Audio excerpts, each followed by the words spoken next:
मोर की शिकायत। एक बार एक मोर था जो बेहद खूबसूरत था।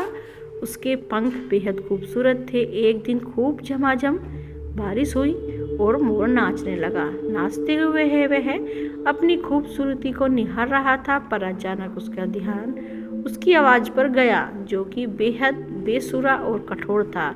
इस बात का एहसास होते ही वह बेहद उदास हो गया और उसकी आंखों से आंसू आ गए। तभी अचानक उसे एक कोयल गाती सुनाई दी।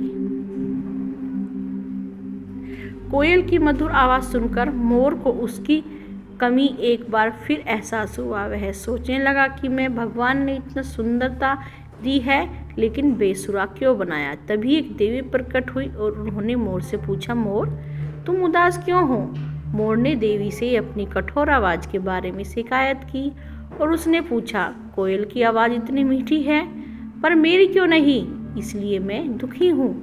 अब मोर की बात सुनकर देवी ने समझाया, भगवान के द्वारा सभी का हिस्सा निर्धारित है। हर जीव अपने तरीके से खास होता है। भगवान ने उन्हें अलग अलग बनाया और वह निश्चित काम के लिए।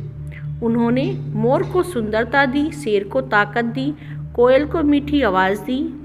हमें भगवान के दिए उपहार का सम्मान करना चाहिए। जितना हो सके सम्मान करें, उतने ही आप खुश रहेंगे और उसी में ही हमें खुश रहना भी चाहिए। देवों की यह बात उसके समझ में आ गई, मोर के समझ आ गई और दूसरों से तुलना ना करनी चाहिए। वो उसको बात समझ में आ गई, बल्कि खुद के हुनर को सराहना चाहिए। जैसे कि देवी कह रही थी, अपनी जो हमें मिला है, भगवान ने दिया है, उसी को निखारना चाहिए, उसी में ध्यान लगना चाहिए, उसी में खुश रहना चाहिए। मोर उस दिन समझ गया कि हर व्यक्ति किसी न किसी तरह से यूनिक होता है।